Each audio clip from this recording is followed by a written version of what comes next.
Looks like we're set on YouTube at least. All right.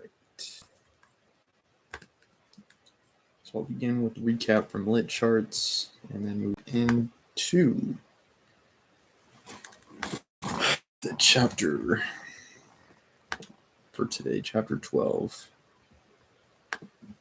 Okay, hang on a second.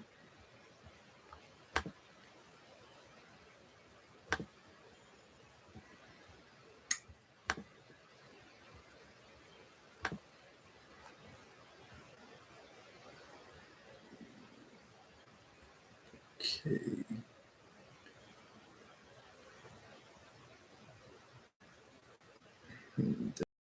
Are we actually on chapter 13 today?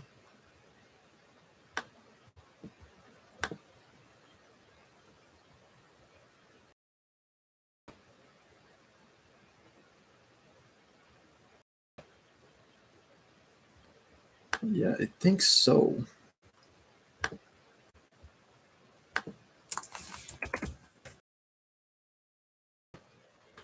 In that case, I'll have to do some editing behind the scenes. Yeah, so today would be the 12 recap and 13.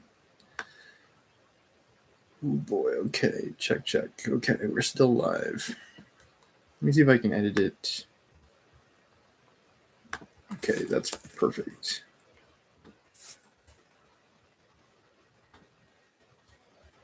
Okay.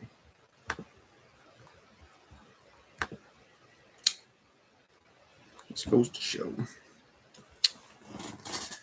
All right, here we go. Chapter 12 summary. Aureliano Triste brings an electrical power on his second visit on the train. Bruno Crispy opens a movie theater and the people riot in response to the films until the mayor explains that they are just illusions. The French matrons introduce phonographs and live musicians suffer at first. Everyone is upset when the first telephone is installed.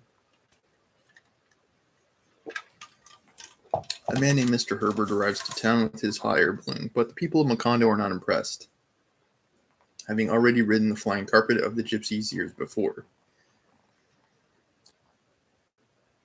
He eats a bunch of bananas and examines them closely. A group of scientists arrive to inspect the area.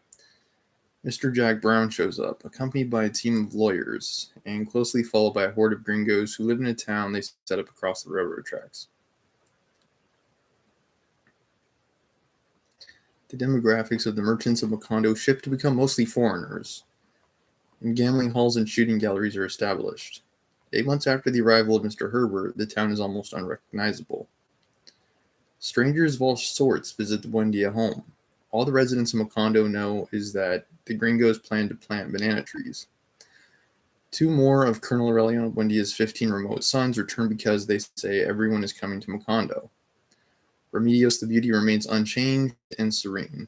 She sews herself a simple cassock to wear so that she might feel as naked as possible while technically covered, and shaves her head, and she seems all the more beautiful for all these rejections of conventional beauty.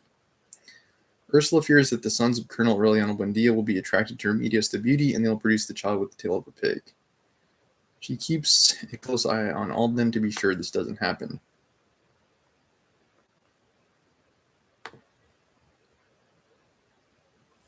Yeah, Ursula's the voice of reason, basically.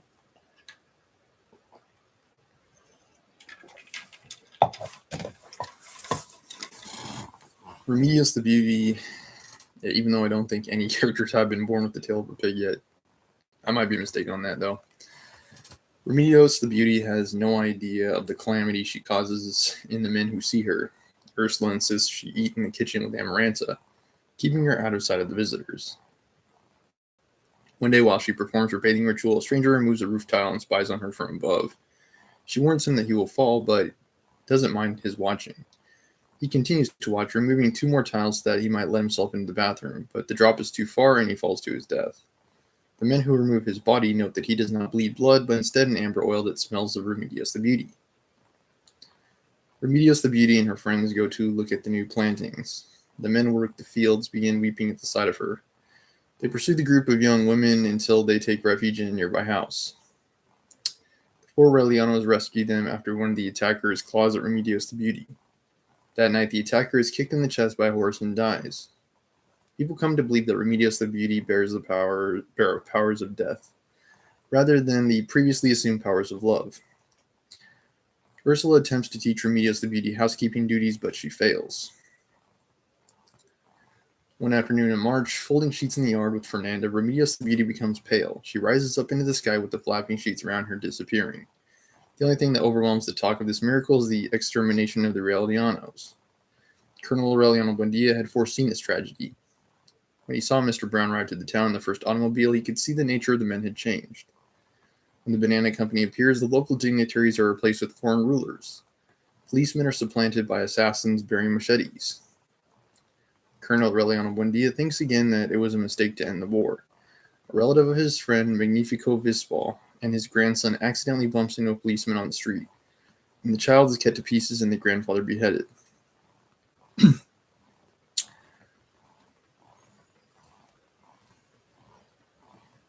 Colonel Aureliano Buendia threatens to arm his sons to exterminate the fascist gringos. Over the course of the next week, his sons are hunted down, identified by the mark of ashes on their foreheads. Amaranta records all their deaths until only the eldest, Aureliano Amador, remains alive. The death of his sons causes rage, not sadness, in Colonel Aureliano Buendia. He halts production of his fishes and wanders the house aimlessly. He finds Ursula in the courtyard, kneeling at the feet of the ghost of Jose Arcadio Buendia, and asks what his father has to say. Ursula tells Colonel Aureliano Buendia that his father is very sad because he thinks his son is going to die. Colonel Aureliano Buendia responds that a person doesn't die when he should, but when he can.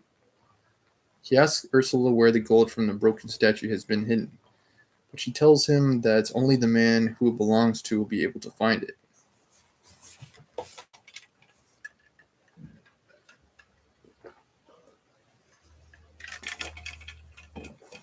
And again, I fail to see the reasoning behind Colonel Aureliano Buendia's quote.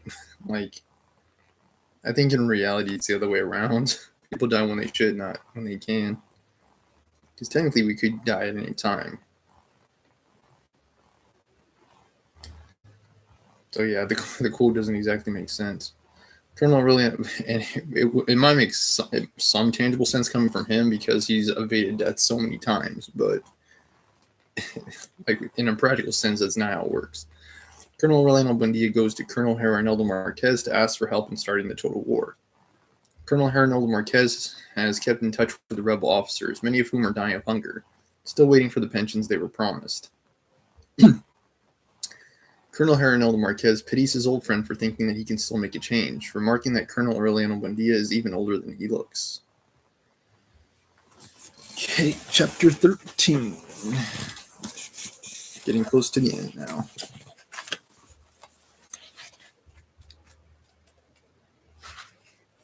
Okay, chapter is not too long. In the bewilderment of her last years, Ursula had very little free time to attend to the papal education of Jose Arcadio, and the time came for him to get ready to leave for the seminary right away.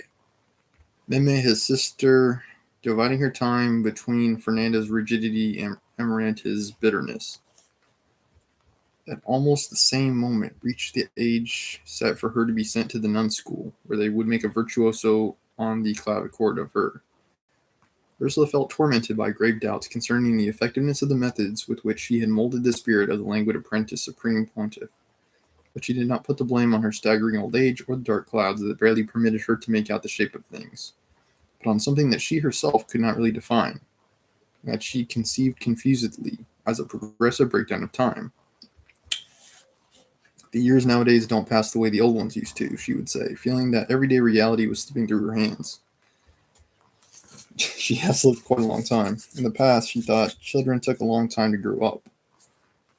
All one had to do was remember all the time needed for Jose Arcadio, the elder, to go away with the gypsies, and all that happened before he came back painted like a snake, and talking like an astronomer, and the things that happened in the house before Amaranta and Arcadio forgot the language of the Indians and learned Spanish. One had to see only the days of sun and dew that poor Jose Arcadio Buendia went through under the chestnut tree, and all the time needed to mourn his death, before they brought in a dying Colonel Aureliano Buendia, who after so much war and so much suffering from it was not Still not 50 years of age. Wow. In other times, after spending the whole day making candy animals, she had more than enough time for the children to see from the whites of their eyes that they needed a dose of castor oil. Now, however, when she had nothing to do and would go about with Jose Arcadio riding on her hip from dawn to dusk, this bad kind of time compelled her to leave things half done. The truth was that Ursula resisted growing old even when she had already lost count of her age. She was a bother on all sides as she tried to meddle in everything, and as she annoyed strangers with her questions as to whether they had left a plaster St. Joseph to be kept until the rains were over during the days of the war.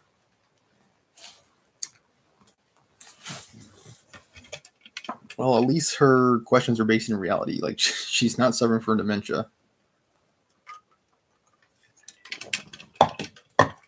In spite of her age, she's still, like, pretty... All through her life, she was pretty lucid. No one knew exactly when she had begun to lose her sight. Even in her later years, when she could no longer get out of bed, it seemed that she was simply defeated by decrepitude. But no one discovered that she was blind. She had noticed it before the birth of Jose Arcadio. At first, she thought it was a matter of passing debility, and she secretly took marrow syrup and put honey on her eyes. But quite soon, she began to realize that she was irrevocably sinking into darkness, to a point where she had never had clear notion of the invention of the electric light. For when they put in the first bulb, she was only able to perceive the glow. She did not tell anyone about it because it would have been a public recognition of her uselessness. She concentrated on a silent schooling in the distances of things and people's voices, so that she would still be able to see with her memory what the shadows of her cataracts no longer allowed her to. Later on, she was to discover the unforeseen help of odors, which were defined in the shadows with a strength that was much more convincing than that of bulk and color, which saved her finally from the shame of admitting defeat. In the darkness of the room, she was able to thread a needle and sew a buttonhole, and she knew when the milk was about to boil. She knew with so much certainty the location of everything that she herself forgot that she was blind at times. On one occasion, Fernanda had the whole house upset because she had lost her wedding ring. Ursula found it on the shelf in the children's bedroom. Quite simply, while the others were going carelessly all about, she watched them with her four senses so that they never took her by surprise. After some time, she discovered that every member of the family, without realizing it, repeated the same path every day, the same actions, and almost repeated the same words at the same hour. Only when they deviated from a meticulous routine did they run the risk of losing something. So when she heard Fernanda all upset because she'd lost her ring, Ursula remembered that the only thing different that she had done that day was to put the mattress out in the sun because Meme had found a bedbug the night before. Since the children had been present at the fumigation, Ursula figured that Fernanda had put the ring in the only place where they could not reach it, the shelf. Fernanda, on the other hand, looked for it in vain along the paths of her everyday itinerary without knowing that the search for lost things is hindered by routine habits. That is why it's so difficult to find them. The rearing of Jose Arcadio helped Ursula in the exhausting task of keeping herself up to date on the smallest changes in the house. When she realized that Amaranta was dressing the saints in the bedroom, she pretended to show the boy the differences in the colors. "Let's see," she would tell him. "Tell me what color the Archangel Raphael is wearing." That way the child gave her the information that was denied her by her eyes. Long before he went away to the seminary, Ursula could already distinguish the different colors of the saint's clothing by the texture. Sometimes unforeseen accidents would happen. One afternoon, when Amaranta was embroidering on the porch with the begonias, Ursula bumped into her. "For heaven's sake," Amaranta protested. "Watch where you're going." "It's your fault," Ursula said. "You're not sitting where you're supposed to." Yeah. Amaranta's always been that way, like very loathsome, bitter.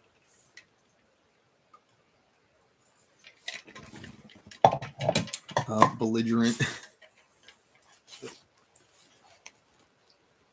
Cantankerous, maybe even worse than Ursula when she gets to be her age. She was sure of it. But that day she began to realize something that no one had noticed, and it was with the passage of the year the sun imperceptibly changed position, and those who sat on the porch had to change their position little by little without being aware of it. From then on, Ursula had only to remember the date in order to know exactly where Amaranta was sitting. Even though the trembling of her hands was more and more noticeable and the weight of her feet was too much for her, her small figure was never seen in so many places at the same time.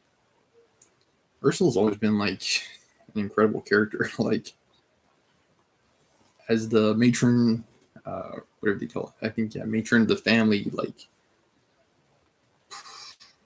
she's done what she could to like support the family. It's incredible, especially with her having cataracts. Like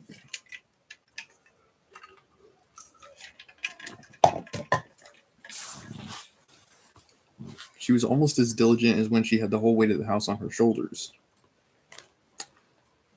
Like again, like probably the most responsible person in the family is Ursula. Nevertheless, in the impenetrable solitude of decrepitude, she had such clairvoyance as she examined the most insignificant happenings in the family that for the first time saw clearly the truths that her in former times had prevented her from seeing. Around the time they were preparing Jose Arcadio for the seminary, she had already made a detailed recapitulation of life in the house since the founding of Wakando and had completely changed the opinion that she had always held of her descendants. She realized that Colonel Aureliano Buendia had not lost his love for the family because he had been hardened by the war, as she had thought before, but that he had never loved anyone, not even his wife Remedios or the countless one-night women who had passed through his life, much less his sons.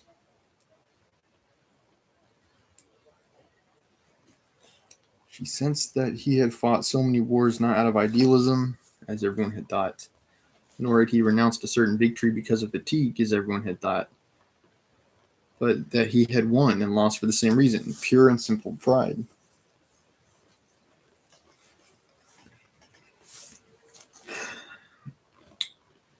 She reached the conclusion that the son for whom she would have given her life was simply a man incapable of love. She's a lot like Amaranta that way. But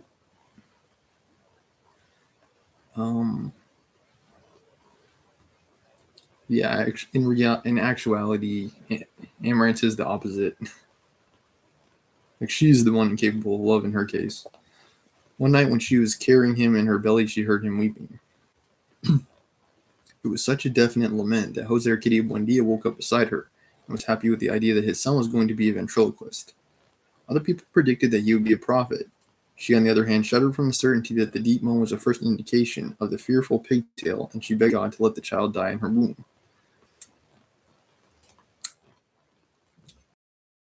Yeah, and Ursula are not related, though, so I don't know why she would have thought that. But the lucidity of her old age allowed her to see, she said so many times, that the mother's wounds are not announcements of ventriloquism or a faculty of prophecy, but an unmistakable sign of an incapacity for love. The lowering of the image of her son brought out in her, all at once, all the compassion that she owed him. Miranda, however, whose hardness of heart frightened her, whose concentrated bitterness made her bitter, suddenly became clear to her in the final analysis as the most tender woman who had ever existed, and she understood with pitying clarity that the unjust tortures to which she had submitted Pietro Crispi had not been dictated by a desire for vengeance, as everyone had thought, nor had the slow martyrdom with which she had frustrated the life of Colonel Herrineldo Marquez been determined by the gall of her bitterness, as everyone had thought, but that both actions had been a mortal struggle between a measureless love and an invincible cowardice, and that the irrational fear that Amaranta had always had of her own tormented heart had triumphed in the end.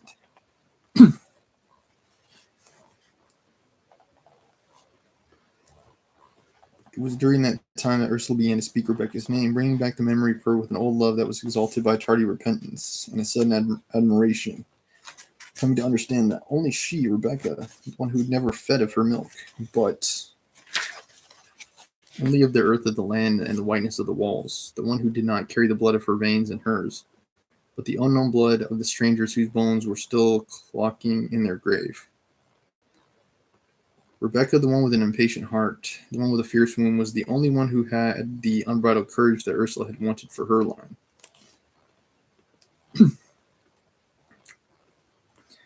Rebecca, she would say, feeling along the walls, how unfair we've been to you.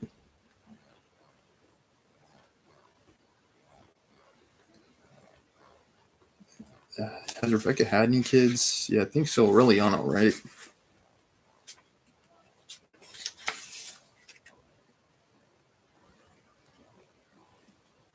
No, Arcadio. It would have been Arcadio, the son of Rebecca, who has long since passed away.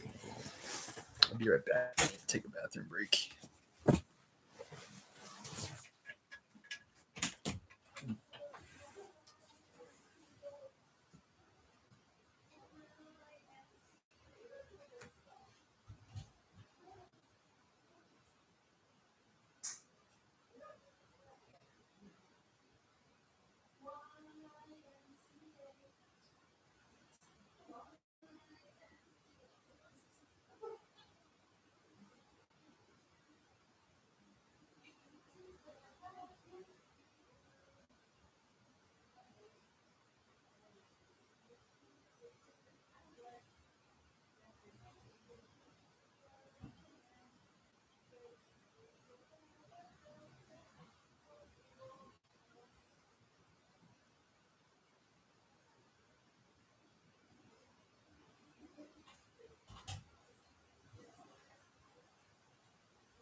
Okay, I'm back.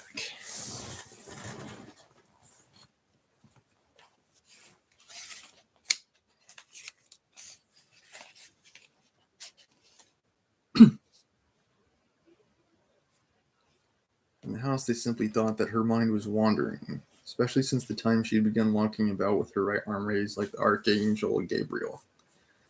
Fernanda, however, realized that there was a sun of clairvoyance in the shadows of that wandering, or Ursula could say without hesitation how much money had been spent in the house during the previous year.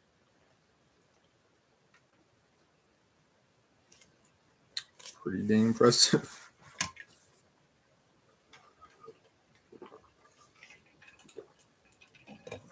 Amaranta had a similar idea one day, as her mother was stirring a pot of soup in the kitchen, and said all at once, without knowing that they were listening to her, that the corn grinder they had bought from the first gypsies and that had disappeared during the time before Jose Arcadio had taken his 65 trips around the world was still in Pilar Ternera's house.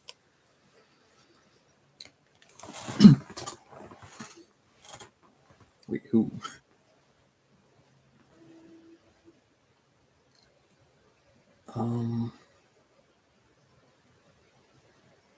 Yeah, the corn grinder, I guess.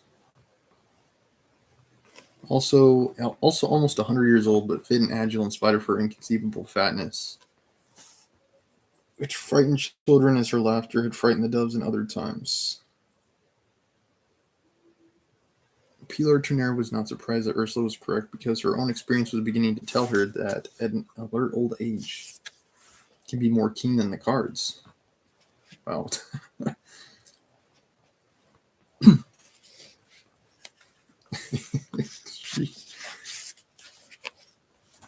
she had to make up for her extremely gifted youth.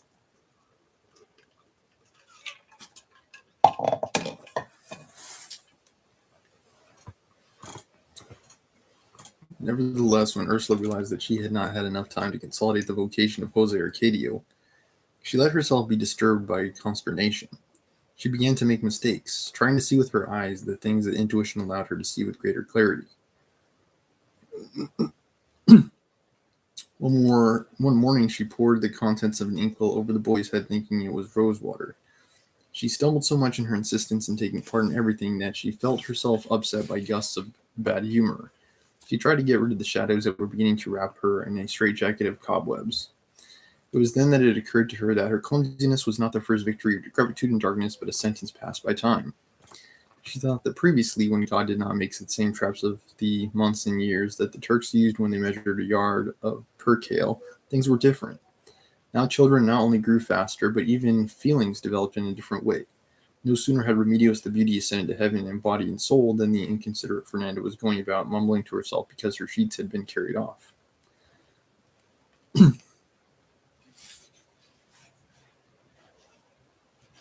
Fernanda's selfish ways. The bodies of the Relianos were no sooner cold in their graves than Aureliano Segundo had the house lighted up again, filled with drunkards playing the accordion and dousing themselves in champagne, as if dogs and not Christians had died, and as if that madhouse, which had cost her so many headaches and so many candy animals, was destined to become a trash heap of perdition. Remembering those things as she prepared Jose Arcadio's trunk, Ursula wondered if it was not preferable to lie down once and for all in her grave and let them throw earth over her. She asked God without fear if he really believed that people were made of iron in order to bear so many troubles and mortifications. Asking over and over again, she was stirring up her own confusion. She felt irrepressible desires to let herself go and scamper about like a foreigner, allow herself at last an instant of rebellion. That instant yearned for so many times and so many times postponed. Putting her resignation aside and shitting on everything once and for all, drawing out of her heart the infinite stacks of bad words that she had been forced to swallow over a century of conformity. Shit, she shouted. Amaranta, who was starting to put the clothes into the trunk, thought that she'd been bitten by a scorpion. Where is it? She asked in alarm. What? The bug, Amaranta said. Ursula put a finger on her heart. Here, she said. On Thursday at 2 in the afternoon, Jose Arcadio left for the seminary.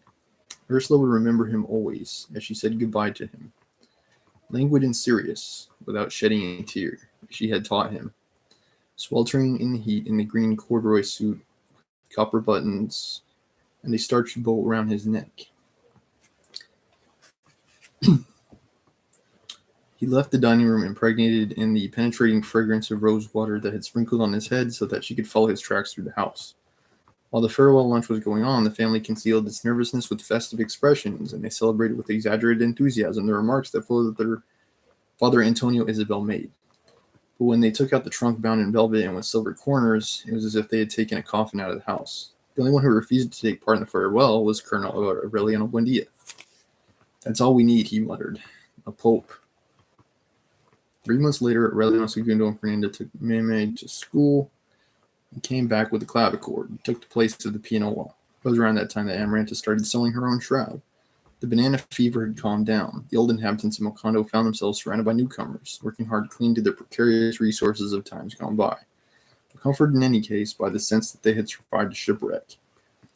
In the house, they still had guests for lunch. The old routine was never really set up again until the banana company left years later. Nevertheless, there were radical changes in the traditional sense of hospitality because at that time, it was Fernanda who imposed her rules.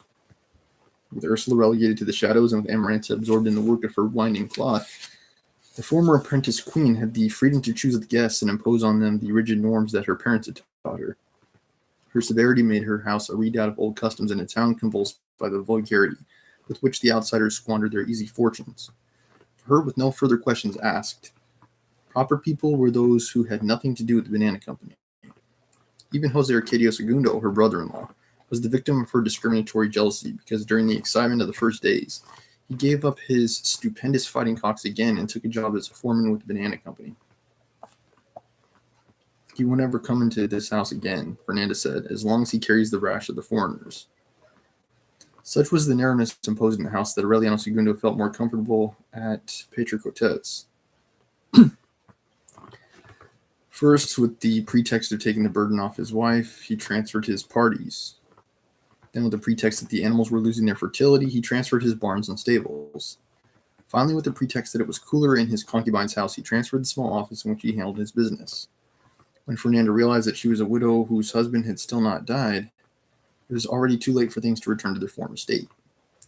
Aureliano Segundo barely ate at home, and the only appearances he put in, such as to sleep with his wife, were not enough to convince anyone. Wow.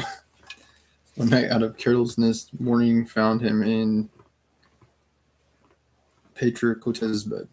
Fernanda, contrary to expectations, did not reproach him in the least, or give the slightest sign of resentment.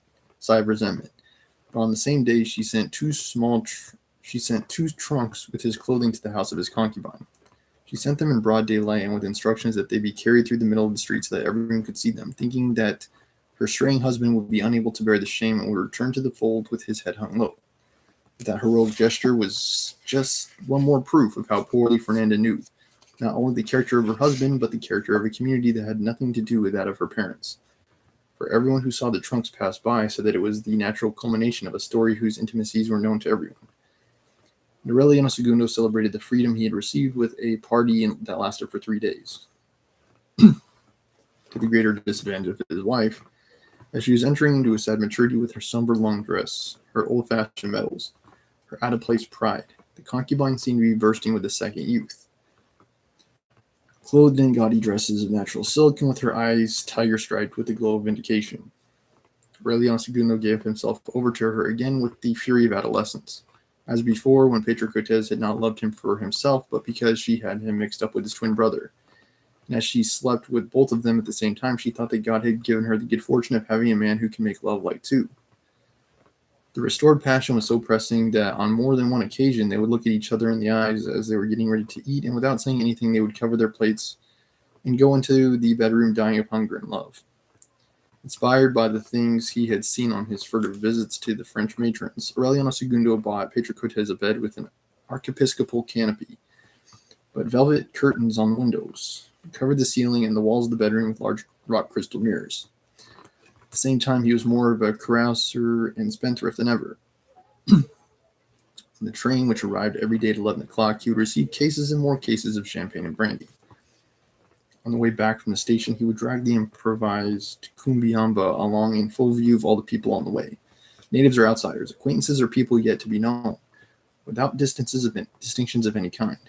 Even the slippery Mr. Brown, who talked only in a strange tongue, let himself be seduced by the tempting signs that Aureliano Segundo made him, and several times he got dead drunk in Pedro Cortez's house, and he even made the fierce German shepherd dogs that went everywhere with him dance to some Texas songs that he himself mumbled in one way or another to the accompaniment of the accordion.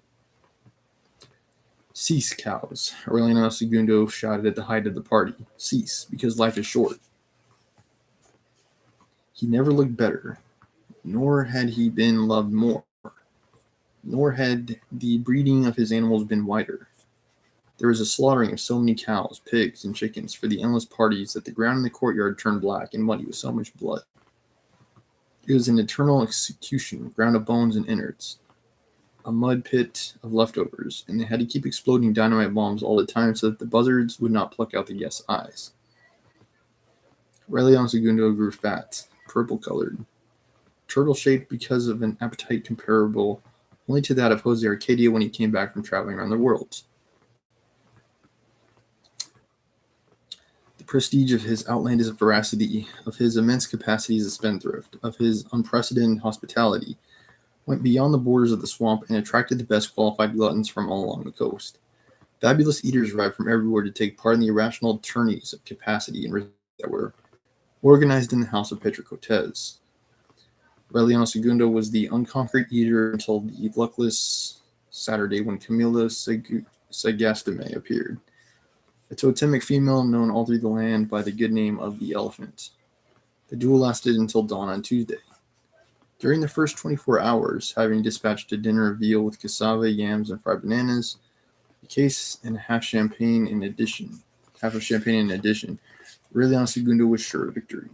He seemed more enthusiastic, more vital than his imperturbable adversary, who possessed a style that was obviously more professional, but at the same time less emotional for the large crowd that filled the house. While Aureliano Segundo ate with great bites, overcome by the anxiety of victory, the Elephant was slicing her meat with the art of a surgeon and eating it hurriedly and even with a certain pleasure. She was gigantic and sturdy, but over her colossal form a tenderness of femininity prevailed, and she had a face that was so beautiful, hands so fine and well cared for, and such an irresistible personal charm that when Aureliano Segundo saw her enter the house, he commented in a low voice that he would have preferred to have the tourney in bed and not at the table. Later on, when he saw her consume a side of veal without breaking a single rule of good table manners, he commented seriously that the delicate, fascinating, and insatiable proboscidean was in a way the ideal woman. He was not mistaken. The reputation of a bone crusher that had preceded the Elephant had no basis. She was not a beef cruncher or a bearded lady from a Greek circus, as had been said, but the director of a school of voice. She learned to eat when she was already the respectable mother of a family, looking for a way for her children to eat better, and not by means of any artificial stimulation of their appetites, but through the absolute tranquility of their spirits. Her theory, demonstrated in practice, was based on the principle that a person who had all matters of conscience in perfect shape should be able to eat until overcome by fatigue. It was for more reasons than sporting interest that she left her school and came home and her home to compete with a man whose fame as a great, unprincipled eater had spread throughout the country. From the first moment she saw him, she saw that Aureliano Segundo would lose not his stomach, but his character. At the end of the first night, while the elephant was boldly going on, Aureliano Segundo was wearing himself out with a great deal of talking and laughing. They slept 4 hours. On awakening, each one had the juice of 40 oranges, 8 quarts of coffee, and 30 raw eggs. The second morning, after many hours without sleep, having put away 2 pigs, a bunch of bananas, and 4 cases of champagne, the elephant suspected that Aureliano Segundo had unknowingly discovered the same method as hers, but by the absurd route of total irresponsibility. He was therefore more dangerous than she had thought. Nevertheless, when Pedro Cortez brought 2 roast turkeys to the table, Aureliano Segundo was a step away from being stuffed. "If you can't, don't eat anymore," the elephant said to him. "Let's call it a tie." She said it from her heart, understanding that she could not eat another mouthful either, out of remorse for bringing on the death of her adversary. But Aureliano Segundo interpreted it as another challenge, and he filled himself with turkey beyond his incredible capacity.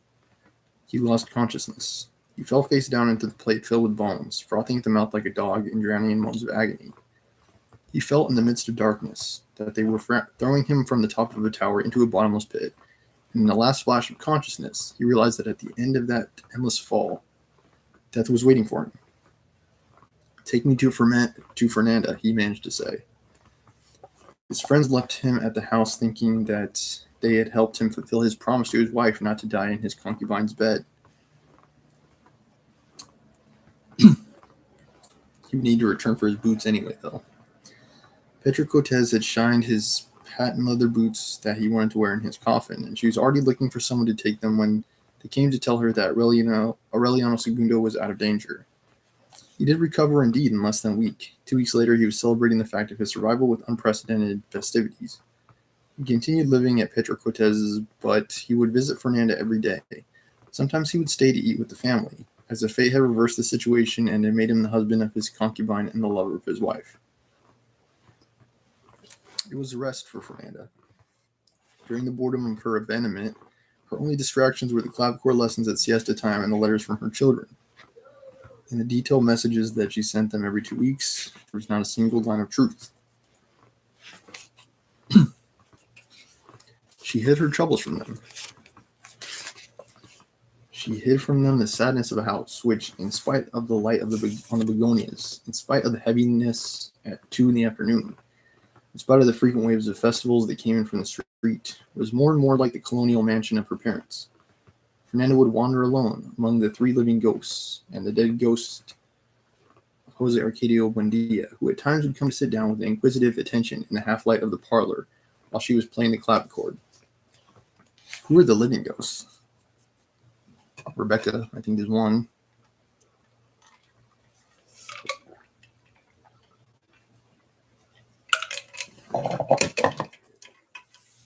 I would say Colonel Aureliano Buendia is maybe another one, and the third, I'm guessing, is Ursula, but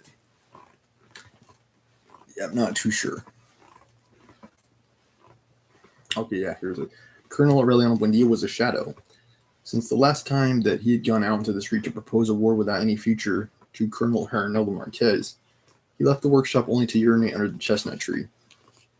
He did not receive any visits, except that of the barber every 3 weeks. He fed on anything that Ursula brought him once a day. Even though he kept on making little goldfishes with the same passion as before, he stopped selling them when he found out that people were buying them not as pieces of jewelry, but as historic relics.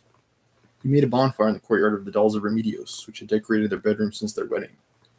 The watchful Ursula realized what her son was doing, but she could not stop him. "You have a heart of stone," she told him. "It's not a question of heart," he said. "The room's getting full of moths."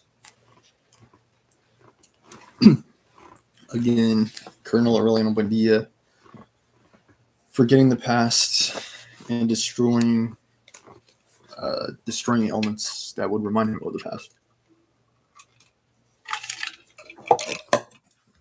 First it was his poetry, and now it's these dolls. Amaranta was weaving her shroud. Fernanda did not understand why she would write occasional letters to Meme, and even send her gifts, and on the other hand, did not even want to hear about Jose Arcadio.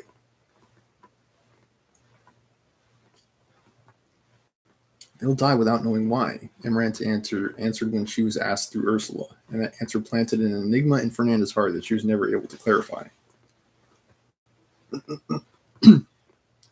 Tall, broad-shouldered, proud, always dressed in abundant petticoats, lace and an air of distinction that resisted the years and the bad memories.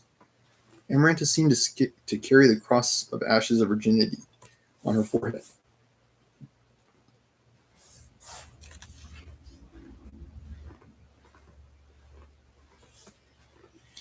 In reality, she carried it on her hand in the black bandage, which she did not take off even to sleep, and which she washed and ironed herself. Her life was spent in weaving her shroud. It might have been said that she wove during the day and unwove during the night, and not with any hope of defeating solitude in any way, but quite the contrary, in order to nurture it. The greatest worry that Fernanda had during her years of abandonment was that Meme would come to spend her first vacation and not find Aureliano Segundo at home. His congestion had put an end to that fear.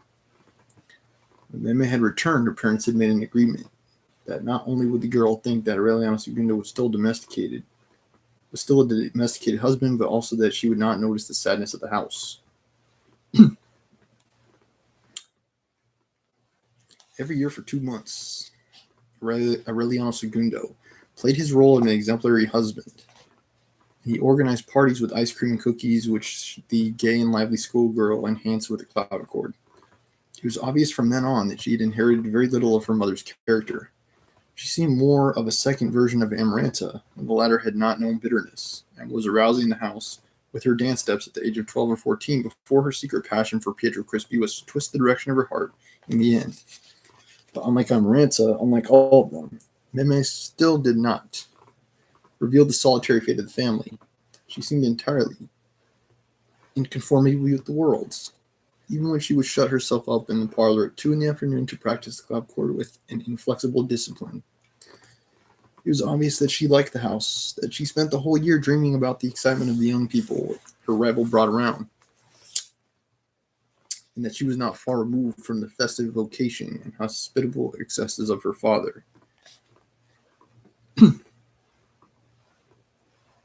The first sign of that calamitous inheritance was revealed on her third vacation, when Meme appeared at the house with 4 nuns and 68 classmates whom she had invited to spend a week with her family on her own initiative and without any previous warning. How awful, Fernanda lamented. This child is as much of a barbarian as her father. It was necessary to borrow beds and hammocks from the neighbors, to set up 9 shifts at the table, to fix hours for bathing, and to borrow 40 stools so that the girls in blue uniforms with masculine buttons would not spend the whole day running from one place to another. The visit was a failure because the noisy schoolgirls would scarcely finish breakfast before they had to start taking turns for lunch and then for dinner. And for the whole week, they were able to take only one walk through the plantations. At nightfall, the nuns were exhausted, unable to move, giving another order. And still the troop of tireless adolescents was in the courtyard, singing school songs out of tune. One day they were on the point of trampling Ursula, who made an effort to be useful precisely when she was most in the way. On another day, the nuns got all excited because Colonel Aureliano Bonilla had urinated under the chestnut tree without being concerned that the schoolgirls were in the courtyard. Amaranta was on the point of causing panic because one of the nuns went into the kitchen as she was salting the soup. The only thing that occurred to her to say was to ask whose handfuls of white powder were. What those handfuls of white powder were. Arsenic, Amaranta answered. The night of their arrival, the students carried on in such a way, trying to go to the bathroom before they went to bed, that at 1 o'clock in the morning, the last ones were still going in.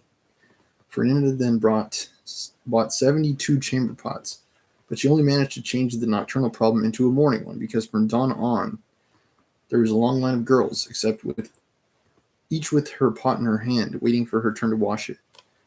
Although some of them suffered fevers and several of them were infected by mosquito bites, most of them showed an unbreakable resistance as they faced the most troublesome difficulties.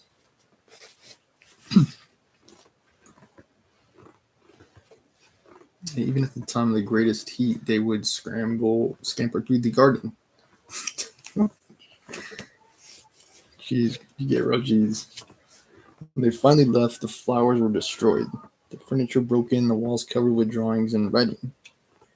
But Fernanda pardoned them all for all the damage because of her relief at their leaving.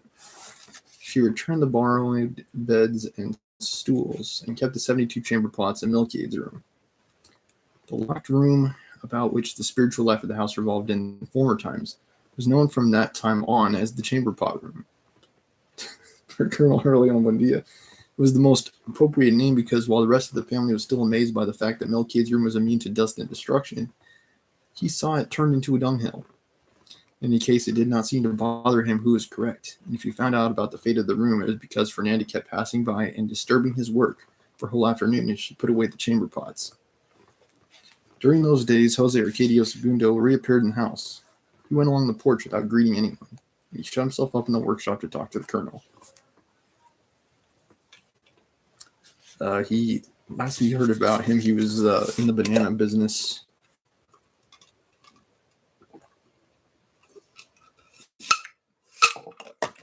He moved on from cockfights.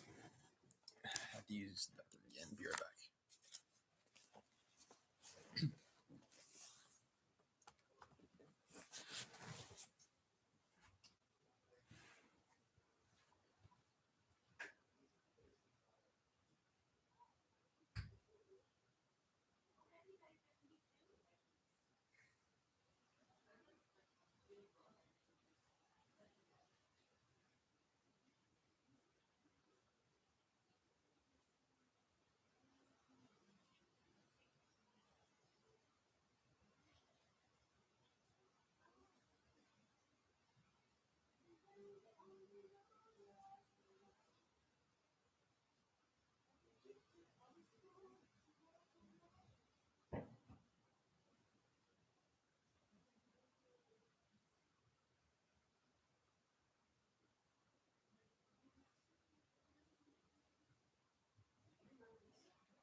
Okay, I'm back.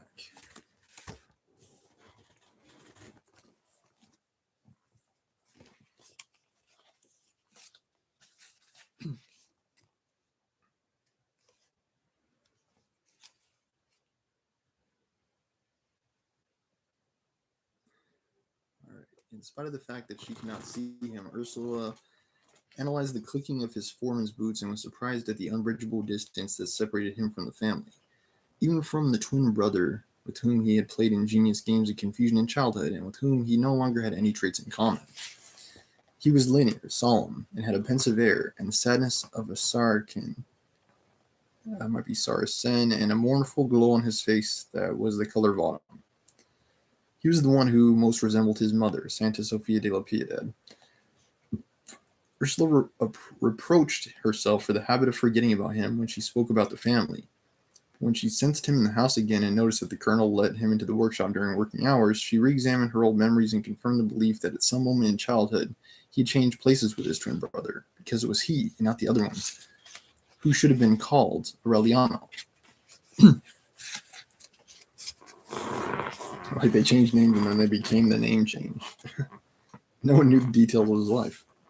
At one time, it was discovered that he had no fixed abode, that he raised fighting cocks at Pilar Turner's house, and that sometimes he would stay there to sleep, but that he almost always spent the night in the rooms of the French matrons. He drifted about with no ties of affection, with no ambitions, like a wandering star in Ursula's planetary system. In reality, Jose Arcadio Segundo was not a member of the family, nor would he ever be of any other since that distant dawn when Colonel Herrineldo Marquez took him to the barracks. Not so that he could see an execution, but so that for the rest of his life he would never forget the sad and somewhat mocking smile of the man being shot.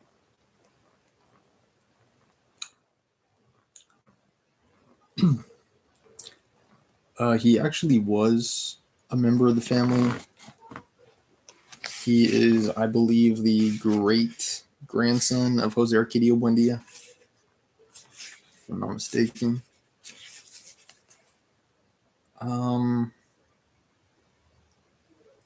Let's see. Jose Arcadio would be the son, and then Arcadio would be the grandson. Yeah, so Jose Arcadio Segundo is the great grandson of Jose Arcadio Buendia. So yes, he is a member of the family. Narrator contradicting himself. He is a member of the family. Again, when I say confused lineage, he is.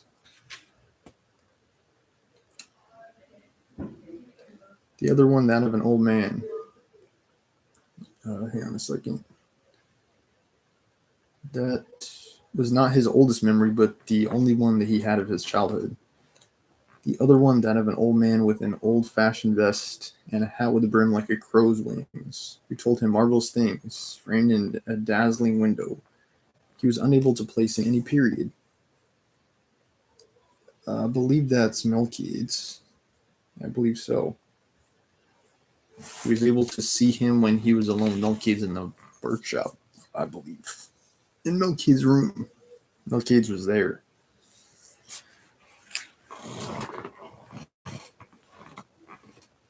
It was an uncertain memory, entirely devoid of lessons or nostalgia. Memory of the executed man, which had really set the direction of his life and would return to his memory, clearer and clearer as he grew older, as if the past was closer to it. Ursula tried to use Jose Arcadio Segundo to get Colonel Aureliano Buendia to give up his imprisonment. Get him to go to the movies, she said to him. Even if he doesn't like the picture, at least he'll breathe a little fresh air. But it did not take her long to realize that he was as insensible to her begging as the colonel would have been, and that they were armored by the same impermeability of affection. Although she never knew, nor did anyone know, what they spoke about in their prolonged session shut up in the workshop, she understood that they were probably the only members of the family who seemed drawn together by some affinity. The truth is that not even Jose Arcadio Segundo would have been able to draw the colonel out of his confinement. The invasion of schoolgirls had lowered the limits of his patience. With the pretext that his wedding room was at the mercy of the moss, in spite of the destruction of Remedios' appetizing dolls, he hung a hammock in the workshop, and then he would leave it only to go into the courtyard to take care of his necessities. Ursula was unable to string together even a trivial conversation with him. She knew that he did not look at the dishes of food, but would put them at one end of his workbench, while he finished a little fish, and it did not matter to him if the soup curdled or if the meat got cold. He grew harder and harder ever since Colonel Hernaldo Marquez refused to back him up in a senile war. He locked himself up inside himself, and the family finally thought of him as if he were dead. No other human reactions was seen in him until one October 11th, when he went to the street door to watch a circus parade. For Colonel Aureliano Buendia, it had been a day just like all of those of his last years. 5 o'clock in the morning, the noise of the toads and crickets outside the wall woke him up. The drizzle had persisted since Saturday. There was no necessity for him to bear their tiny whispering among the leaves of the garden, because he would have felt the cold in his bones in any case. He was, as always, wrapped in his woolen blanket and wearing his crude cotton long drawers, which he still wore for comfort. And though because of their musty, old-fashioned style, he called them his goth drawers. He put on his tie pants, but did not button them up. Nor did he put the gold button into his shirt collar as he always did, because he planned to take a bath. Then he put the blanket over his head like a cowl, brushed his dripping mustache with his fingers, and went to urinate in the courtyard. There was still so much time left for the sun to come out that Jose Arcadio Buendia was still dozing under the shelter of palm fronds that had been rotted by the rain. He did not see him, as he had never seen him, nor did he hear the incomprehensible phrase that the ghost of his father addressed to him as he awakened, startled by the stream of hot urine that splattered his shoes. He put the bath off for later, not because of the cold and the dampness, but because of the oppressive October mist. On his way back to the workshop, he noticed the odor of the wick that Santa Sofia de la Piedad was using to light the stoves. He waited in the kitchen for the coffee to boil so that he could take along his mug without sugar. Santa Sofia de la Piedad asked him, as on every morning, what day of the week it was, and he answered that it was Tuesday, October 11th. Watching the glow of the fire as it gilded the persistent woman who neither then nor in any instant of her life seemed to exist completely, he suddenly remembered that on one October 11th, in the middle of the war, he had awakened with a brutal certainty that the woman with whom he had slept was dead. She really was, and he could not forget the day because she had asked him an hour before what day it was. In spite of the memory, he did not have an awareness this time, either of to what degree His omens had abandoned him. While the coffee was boiling, he kept on thinking out of pure curiosity, but without the slightest risk of nostalgia, about the woman whose name he had never known, and whose face he had not seen because she had stumbled to his hammock in the dark. Nevertheless, in the emptiness of so many women who came into his life in the same way, he did not remember that she was the one who, in the delirium of that first meeting, was on the point of foundering in her own tears. Scarcely an hour before her death, had sworn to love him until she died. He did not think about her again or about any of the others after. He went into the workshop with a steaming cup. He lighted the lamp in order to count the little goldfishes, which he kept in a tin pail. There were 17 of them. Since he had decided not to sell any, he kept on making 2 fishes a day. And when he finished 25, he would melt them down and start all over again. He worked all morning, absorbed, without thinking about anything, without realizing that at 10 o'clock the rain had grown stronger. Someone ran past the workshop shouting to close the doors before the house was flooded. Without thinking even about himself until Ursula came in with his lunch, turned out the light. "What a rain," Ursula said. "October," he said. When he said it, he did not raise his eyes from the first little fish of the day because he was putting in the rubies for the eyes. Only when he finished it and put it with the others in the pail did he begin to drink the soup. Then very slowly he ate the pieces of meat roasted with onions, the white rice, and the slices of fried bananas all in the same plate together. His appetite did not change under either the best or the harshest of circumstances. After lunch he felt the drowsiness of inactivity. Because of a kind of scientific superstition, he never worked, or read, or bathed, or made love until 2 hours of digestion had gone by, and it was such a deep-rooted belief that several times he held up military operations so as to not submit the troops to the risks of indigestion. He lay down in the hammock, removing the wax from his ears with a penknife. In a few minutes he was asleep. He dreamed that he was going into an empty house with white walls, and he was upset by the burden of being the first human being to enter it. In the dream he remembered that he had dreamed of the same thing the night before, and on many nights over the past years. He knew that the image would be erased from his memory when he awakened, because that recurring dream had the quality of not being remembered except within the dream itself. A moment later, indeed, when the barber knocked at the workshop door, Colonel Aureliano Buendia awoke with the impression that he had fallen asleep involuntarily for a few seconds, and that he had not had time to dream anything. "Not today," he told the barber. "We'll make it on Friday."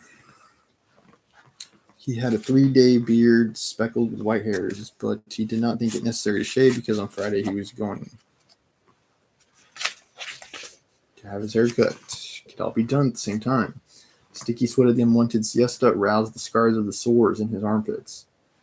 The sky had cleared, but the sun had not come out. Colonel Aureliano Buendia released a sonorous belch, which brought back the acidity of the soup to his palate, which was like the command from his organism to throw his blanket over his shoulders and go to the toilet. He stayed there longer than was necessary, crouched over the dense fermentation that was coming out of the wooden box until habit told him that it was time to start working again. During the time he lingered, he remembered again that it was on Tuesday, that Jose Arcadio Segundo had not come to his workshop because it was payday on the Banana Company farms.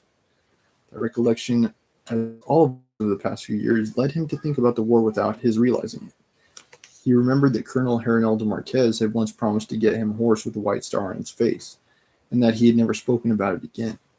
Then he went on towards scattered episodes, but he brought them back without any judgment because, since he could not think about anything else, he learned to think coldly so that inescapable memories would not touch any feeling. On his way back to the workshop, seeing that the air was beginning to dry out, he decided that it was a good time to take a bath, but Amarantu got there ahead of him. So he started on the second little fish of the day. He was putting a hook on the tail when the sun came out with such strength that the light creaked like a fishing boat. The air, which had been washed by a 3-day drizzle, was filled with flying ants. Then he came to the realization that he felt like urinating, and he'd been putting it off until he had finished fixing his little fish. He went out into the courtyard at 10 minutes after 4 when he heard the distant brass instruments, the beating of the bass drum, the shouting of the children. For the first time since his youth, he knowingly fell into a trap of nostalgia, relived that prodigious afternoon at the Gypsies when his father took him to see ice. Santa Sofia de la Piedad dropped what she was doing in the kitchen and ran to the door. "It's the circus," she shouted. Instead of going to the chestnut tree, Colonel Aureliano Buendia also went to the street door and mingled with the bystanders who were watching the parade. He saw a woman dressed in gold sitting on the head of an elephant. He saw a sad dromedary. He saw a bear dressed like a Dutch girl, keeping time to the music with a soup spoon in a pan. He saw the clowns doing cartwheels at the end of the parade, and once more he saw the face of his miserable solitude, when everything had passed by, and there was nothing but the bright expanse of the street, and the air full of flying ants, with a few onlookers peering into the precipice of uncertainty. Then he went to the chestnut tree, thinking about the circus, and while he urinated, he tried to keep on thinking about the circus, but he could no longer find the memory. He pulled his head in between his shoulders like a baby chick, and remained motionless with his forehead against the trunk of the chestnut tree. The family did not find him until the following day at 11 o'clock in the morning, when Santa Sofia de la Piedad went to throw out the garbage and back, and her attention was attracted by the descending vultures. Did he finally die under the chestnut tree, much like Jose Arcadio Buendia? I don't know. I actually don't know. But yeah, that would have been the end of chapter 13. Wow. Okay, gonna take a quick hiatus, and then we'll be back with Crime and Punishment, Fallout 76, and later Fitness and Health. Thanks for watching, and stay tuned for more.